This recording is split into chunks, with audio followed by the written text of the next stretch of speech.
اعوذ باللہ من الشیطان الرجیم بسم اللہ الرحمن الرحیم.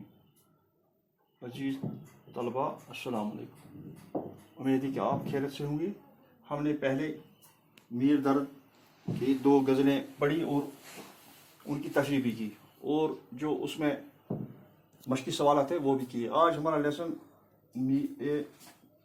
ڈاکٹر سر محمد اقبال رحمۃ اللہ علیہ کا. تو اب آج ہم اس لیسن میں ڈاکٹر سر محمد اقبال کے سوانح حیات اور خصوصیات کلام یعنی ان کے کلام کی خصوصیات بیان کریں گے. تو پہلے ڈاکٹر سر محمد اقبال رحمۃ اللہ علیہ کے سوانح حیات کے بارے میں ہم پڑھیں گے.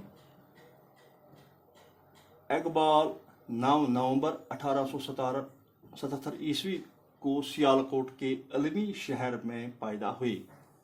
تو اقبال رحمۃ اللہ علیہ 9 نومبر 1817 کو سیالکوٹ کے علمی شہر میں پیدا ہوئی.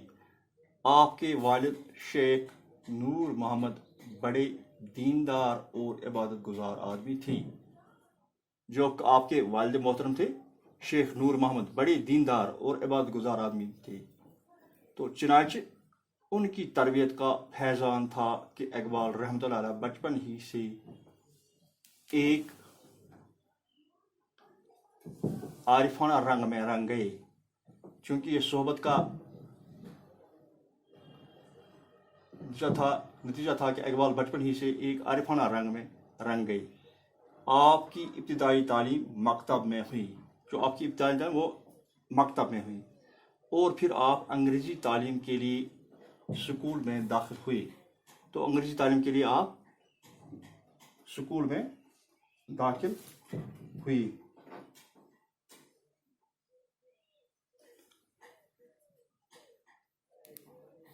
تو خوش قسمتی سے مولانا میر حسن جیسا رہبر مل گیا. مولوی میر حسن ایک اچھے استاد اور شفیق عالم تھے. تو آپ کو میر حسن جیسا عالم اور شفیق استاد ملا. آپ نے BA گورنمنٹ کالج لاہور سے امتیاز سے پاس کیا. تو اس کے بعد آپ کالج میں داخل ہوئے تو وہاں سے آپ نے BA کا ایگزام امتیاز سے پاس کیا. طالب علمی کے دور میں اقبال پر سب سے زیادہ گہرا اثر عربی اور فارسی کے مشہور عالم شمس العلماء میر حسن اور فلسفہ کے مشہور پروفیسر آرنلڈ کا رہا. تو طالب کے دور میں آپ کا زیادہ اثر عربی فارسی کے مشہور عالم شمس العلماء اور میر حسن فلسفہ کے مشہور پروفیسر آرنلڈ کا رہا جسے آپ کی نکھارا گیا. طالب علم کے زمانے میں ہی اقبال نے شعر کہنے شروع کیے. تو آپ اس وجہ سے آپ طالب علم زمانے میں ہی شعر کہنے شروع کیے. 1905 عیسوی میں اعلیٰ تعلیم حاصل کرنے کے لیے یورپ تشریف لے گئی. تو 1905 میں اقبال رحمۃ اللہ علیہ اعلیٰ تعلیم حاصل کے لیے یورپ تشریف لے گئی اور کیمبرج سے فلسفہ اخلاق کی ڈگری حاصل کی اور بعد میں بار ایٹ لا کی ڈگری حاصل کی. تو وہاں انہوں نے بار ایٹ لا کی ڈگری حاصل کی یورپ میں. وطن واپس آ کر ہائی کورٹ میں وکالت کرنے لگے اور وطن واپس آ کر آپ ہائی کورٹ میں وکالت کرنے لگے. آپ 1938 کو لاہور میں انتقال کر گئے. تو آپ اقبال نے 1938 کو لاہور میں انتقال کیا. دنیا کی ادبی تاریخ اس بات کی گواہ ہے کہ ہر زبان میں ایک صدی میں ایک ایسا دانشور فلسفی یا شاعر ضرور پیدا ہوتا ہے جو اس زبان کے لیے باعث افتخار ہوتا ہے. 19ویں صدی میں سیالکوٹ میں ایسا شخص پیدا ہوا جو ایک ساتھ دانشور فلسفی اور مفکر ہونے کے ساتھ ساتھ شاعر بھی ہے. یہ شخص کوئی اور نہیں بلکہ علامہ اقبال ہیں جو اردو زبان ادب کے لیے باعث صد افتخار ہے. اقبال رحمۃ اللہ علیہ نے جو یورپ میں دیکھا جب پڑھنے وہ یورپ گئے تو اس دوران اقبال نے جو یورپ میں دیکھا اس نے ان کو اس نتیجے پر پہنچا دیا کہ قومیت انسانوں کے درمیان فساد پیدا کرتی ہے. یعنی قومیت انسانوں کے درمیان فساد پیدا کرتی ہے اور مذہب زندگی کے روحانی جوہر کو نکھارتا ہے. یعنی کہ مذہب زندگی کے روحانی جوہر کو نکھارتا ہے اور پورے نظام حکومت کو مذہب کے تابع اور فرماندار رہنا چاہیے.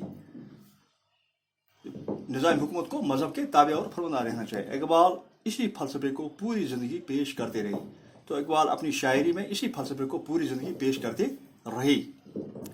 اقبال رحمۃ اللہ علیہ ایک ایسے شاعر ہیں جنہوں نے غزل کو جدت سے ہمکنار کیا. انہوں نے وقت کے بنیادی مسائل کی ترجمانی ہی نہیں کی بلکہ غزل کو ایک نیا انداز اور نیا آہنگ بخشا. تو اقبال نے وقت کی بنیادی مسائل کے ساتھ ساتھ ان کی ترجمانی بھی کی بلکہ غزل کو ایک نیا انداز اور نیا آہنگ بھی بخشا. اردو میں اقبال رحمۃ اللہ علیہ کے 3 مجموعے شائع ہوئے ہیں: بانگ درا، بال جبری، ضرب کلیم، اور اس کے علاوہ ارغمانی حجاز کا اردو حصہ. فارسی میں اسرار خودی، پیام مشرق اور جاوید نامہ قابل ذکر ہیں. تو اردو کے ساتھ ساتھ آپ فارسی میں بھی لکھتے تھے، اسی وجہ سے فارسی میں اسرار خودی، پیام مشرق اور جاوید نامہ قابل ذکر ہیں. اقبال رحمۃ اللہ علیہ ایک صاحب پیام شاعر تھے. مادیت کے مقابلے میں وہ روحانیت کے ترجمان تھے. یعنی مادیت کے مقابلے وہ روحانیت کے ترجمان تھے. روحانیت سے ان کی مراد اپنے جوہر وجود کی پہچان اور اس جوہر کو زیادہ سے زیادہ چمکا دینا ہے. یعنی روحانیت سے ان کی مراد اپنے جوہر وجود، انسان کو اپنے جوہر وجود کی پہچان اور اس کے جوہر کو زیادہ سے زیادہ چمکا دینا ہے. ان کی دنیا امید اور حوصلہ کی دنیا ہے. مایوسی اقبال رحمۃ اللہ علیہ کے ہاں کفر ہے. اقبال رحمۃ اللہ علیہ انسانیت، اخوت، حرکت و عمل، جرات و ہمت کے پیمبر ہیں اور ان کے اس پیام میں آفاقیت ہے. اسی لیے ان کا شمار دنیا کے عظیم ترین شاعروں میں ہوتا ہے. باقی وسلام.